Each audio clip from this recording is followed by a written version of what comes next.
So here we have yet another YA novel turned into a movie, only this time it is riddled with alien invasion.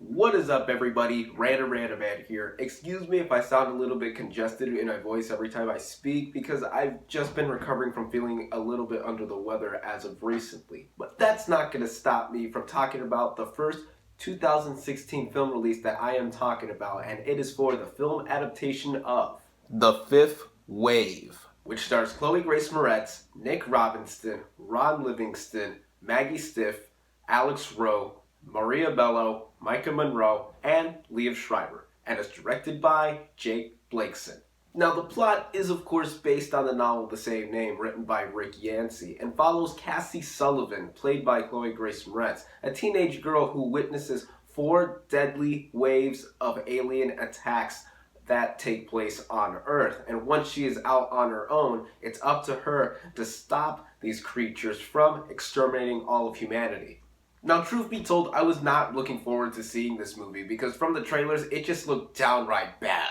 But I did get this free sampler of the first 60 pages or so of the book that this film is based on when I saw Maze Runner: The Scourge Trials back in September, and I've actually sat down and read some of it, and the concept seemed pretty interesting, which was one glimmer of hope I had in seeing this movie, because the concept of aliens attacking in stages as opposed to all at once War of the Worlds style seemed pretty intriguing. And Chloë Grace Moretz is a fine young actress who's really coming into her own the more she is involved with film. So I hope that those aspects would be enough to get me to enjoy this movie. How was it? Let's run down the whole thing.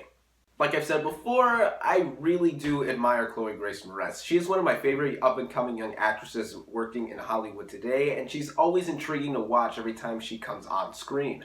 I've even met her. She's super nice and a lot more pretty in person than she even is in her films. And with that being said, I could definitely say that she delivers the best performance in the entire movie. She's very intriguing to watch for the most part, I would say, because her character definitely has a lot going for her. With that being said, however, the rest of the cast are really not up to the caliber of Moretz. Nick Robinson, who you may remember as the older brother from Jurassic World, plays an old high school friend nicknamed Zombie, which is not even a cool nickname. And he really is not that interesting of a character, to say the least. He's bland. Ron Livingston and Maggie Stiff play Cassie's parents, and they had barely anything to do. Micah Monroe plays a very generic, badass type of female character who, if you touch me or you look at me in the wrong way, I will kick your ass. But she's relegated to barely anything to do. Zachary Arthur is a younger actor who I'm not familiar with, but he plays Cassie's younger brother, and I predicted this in the trailers. He got on my nerves. Maria Bello shows up in this movie as a sergeant, and then we finally have Liev Schreiber as a colonel who is leading the fight against the aliens. And talk about a downgrade from another movie I just saw. The last review I did was for Spotlight, and even though I'm not a big fan of this actor, he really impressed me in that film. But in this movie, he really brought it back down to me not liking him. He was just very wooden. I didn't like what he was supposed to do. So other than Moretz, I really didn't like any other of the cast members here because they are just regulated to just dumbed down characters. Now, story-wise, for the first 20 to 30 minutes or so of this film, I was somewhat invested. I was mildly entertained by what was going on. It was kind of cool to see how these aliens were slowly but surely trying to take out all of humanity.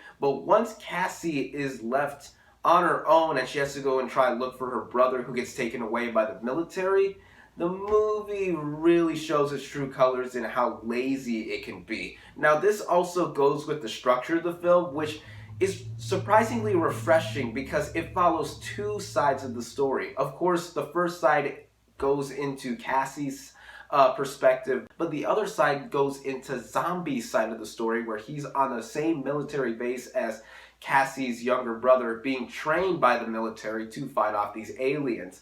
And I would say that this is a smart move, but it's very uneven in how the movie approaches this, because either you spend too much time with Cassie or you just spend too much time with Zombie at some points. The pacing for this movie is excruciatingly slow-paced at times, especially when it keeps jumping in between the two parallel storylines that are focused in this movie. Cassie eventually runs into this male character played by Alex Rowe, and there's a good reason I didn't mention him in the cast, because oh my god, he is so hollow. He's the very cliche type of buff guy who saves Cassie from something. But then when Zombie is focused on his side of the story, it's just a very generic training type of movie. Visually, this movie is downright awful as well. The color palette looks very washed out, and the visual effects themselves look terrible. The aliens looked very unoriginal. When you see them, you barely get to see the aliens in the movie. They look like a ripoff of the face huggers from the Alien franchise.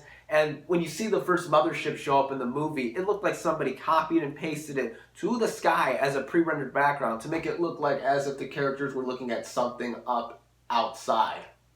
No. The action scenes themselves were also not done very well either. Once Zombie and his crew are out there shooting at people, it looks like a light gun video game from the 1980s. And on Cassie's side of the story, the action scenes there, it's not because the cinematography was bad. No, the cinematography is quite alright, but it's the choreography. When the dumb Alex Rowe character has to fight off two guys at night, it looked very unconvincing. You can barely see anything, you just hear punches and other things going around. But when these characters get thrown, it looks like they are made of helium. It looks like they were digitized to be thrown from a computer. But what seals it as just being utterly ridiculous was with two twists that happened in the film. The first twist happened on Zombie's side of the story, and I didn't see it coming per se, but it was just downright illogical. And on Cassie's side of the story with the second twist, it got really sappy. It goes back into what I really don't want to mention that goes back to Alex Rowe's character, but it was a dumb romance that was brewing with him and Cassie. And it was just really, really dumb. And then they had the audacity. The filmmakers had the audacity to toss in a love triangle at the very end of the movie once the final showdown was happening. And even then, that looked anticlimactic. And it looked dumb. This all just came together to something that amounted to nothing with little payoff. My final thoughts on this movie are that it's unevenly written, emptily acted, visually dull, and boringly slow-paced. Chloë Grace Moretz was easily the standout performance of this movie, but even then she couldn't save what little potential this movie had after the first 20 to 30 minutes. And I can sum up this movie best with a metaphor that I read in a YouTube comment for a review of this movie too. It's like a wave.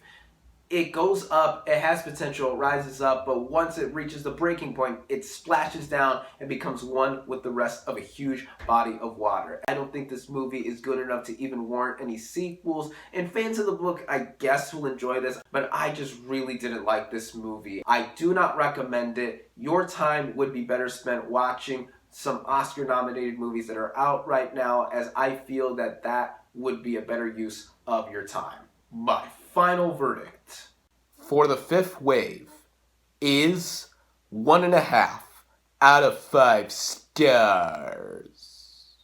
Thank you all, as always, for watching. Be sure to like this video, comment on what you thought of The Fifth Wave, subscribe to my channel for more, and I'll catch you on the next movie review.